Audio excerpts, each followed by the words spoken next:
সিলেটবাসী ভাই বোন হল আপনারা বালা আসেননি? বহুত দিন পরে একটু সিলেটি মারতাম পারলাম, এতদিন খালি বাংলা মারতে হয়েছে আমার। আপনারা হল বালা আসেন?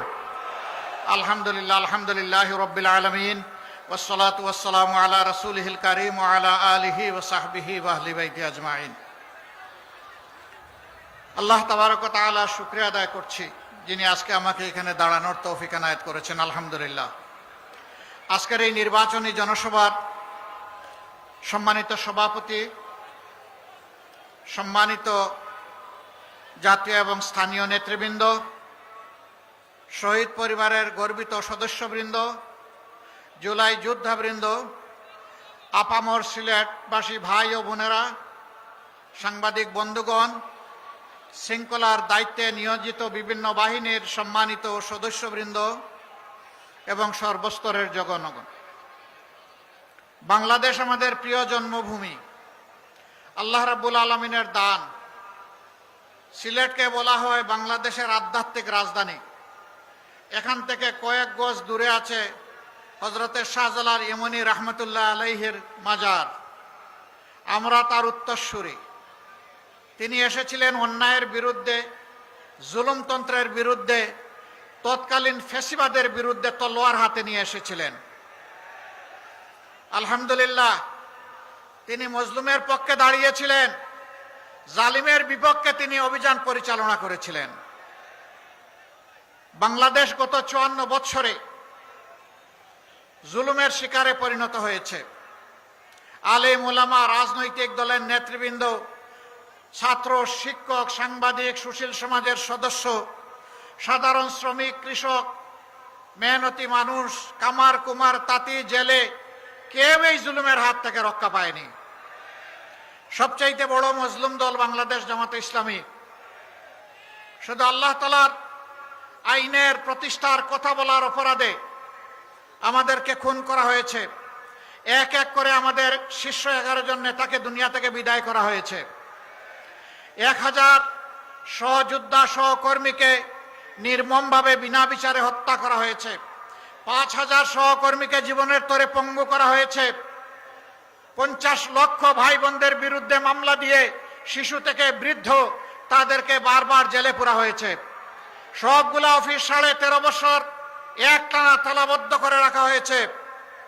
আমাদের নেতৃবৃন্দের গড় বাড়ি বুলডোজার দিয়ে ভাঙ্গে গুড়িয়ে দেওয়া হয়েছে। শেষ পর্যন্ত দিশাহারা সরকার আরো 2টি জঘন্য কাজ করেছিল। একটা আমাদের নিবন্ধন বাতিল করেছিল, আর শেষ পর্যন্ত আমাদেরকে নিষিদ্ধ ঘোষণা করেছিল। কিন্তু যখন আল্লাহ রাব্বুল আলামিন 24-এর 5ই আগস্ট এই জাতির জীবনে একটু স্বস্তি দান করলেন, আমরা কোনো মিছিল করলাম না, আমরা কোনো মিটিং করলাম না, আমরা উচ্ছ্বাসে ফেটে পড়লাম না, আমরা আল্লাহ তাআলার শুকরিয়া আদায় করার জন্য সেজদায় পড়ে গেলাম যে আল্লাহ আমাদেরকে এই জগদ্দল পাথর আমাদের বুকের উপর থেকে সরিয়ে দিয়েছেন। আমরা সেই মহান মনিবের শুকরিয়া আদায় করলাম। 5 আগস্ট রাষ্ট্রেই আমরা ঘোষণা করলাম যে সংগঠন হিসাবে জামাতে ইসলামীর উপর যত জুলুম করা হয়েছে, আজকের এই মুক্তির বিনিময়ে মহান আল্লাহ তাআলার শুকরিয়া আদায় করে বলছি, একজন জালিমের বিরুদ্ধেও দল হিসাবে জামাতে ইসলামী কোনো প্রতিশোধ নেবে না। আমরা কথা রেখেছি, দল হিসাবে কারো উপর থেকে আমরা কোনো প্রতিশোধ নেইনি। তবে এও আমরা বলেছিলাম, যারা খুন হয়েছেন, আহত হয়েছেন, পঙ্গু হয়েছেন, গুম হয়েছেন, যাদেরকে ব্যক্তিগতভাবে ক্ষতিগ্রস্ত করা হয়েছে, অবশ্যই আদালতে গিয়ে ন্যায় বিচার চাওয়ার এবং পাওয়ার অধিকার তাদের আছে। যদি এরকম কেউ ন্যায় বিচার চান, আমরা তাদের পাশে দাঁড়িয়ে মজবুতভাবে তাদেরকে সমর্থন এবং সহযোগিতা দেব। একই সাথে একথা হুঁশিয়ার করে দিয়ে বলেছিলাম, সাবধান, মামলা করতে গিয়ে একজন নিরপরাধ মানুষের নাম তালিকায় অন্তর্ভুক্ত করা যাবে না। আপনারা শুনে খুশি হবেন, সারা দেশে আমরা লাখ লাখ হাজার হাজার মামলা করি নাই, সব মিলাইয়া 750-র মতো মামলা হয়েছে। 8টা মামলায় একজন করে মাত্র আসামি আসে, দ্বিতীয় কোনো আসামি আমরা খুঁজে পাই নাই, তাই দ্বিতীয় আসামির নাম আমরা লিখি নাই। আমাদের কর্মীরা আমাদের কথা রেখেছে, আলহামদুলিল্লাহ। সেই জায়গায় অনেকে শত শত মানুষ, এমনকি হাজারো মানুষকে মামলায় ঢুকিয়ে মামলা বাণিজ্য করেছেন। সম্মানিত সিলেটবাসী, এই যন্ত্রণা থেকে জাতি যখন মুক্তি পেল, আমরা আমাদের পুরানা সকল বন্ধুদেরকে অনুরোধ করেছিলাম, আমরা যারা মজলুম ছিলাম মেহেরবানি করে কেউ যেন জালিম না হই। এতদিন যে সমস্ত অত্যাচার আমাদের উপর করা হয়েছে, আমাদের কাছে জোর করে চাঁদা আদায় করা হয়েছে, ঘুষ নেওয়া হয়েছে, মামলা বাণিজ্য করা হয়েছে, দুর্নীতি করা হয়েছে আমাদেরকে সম্পৃক্ত করে, এখন আমরাই যেন সেই সমস্ত অপকর্মে জড়ায় না পড়ি। কিন্তু না, সবাই আমাদের কথা রাখেন নাই। কে রেখেছে কে রাখে না এটা তাদের ব্যাপার।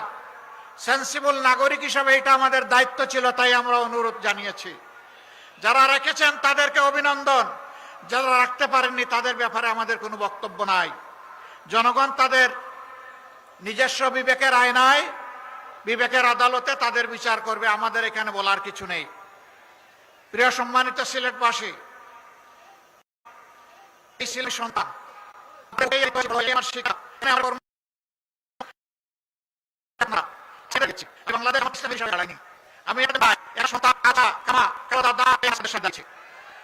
আমাদের এই সিলেট নানা বৈত্রে পাহাড় সব বাংলাদেশের সবচেয়ে বেশি খনিজ পদার্থ সম্পন্ন সিলেট।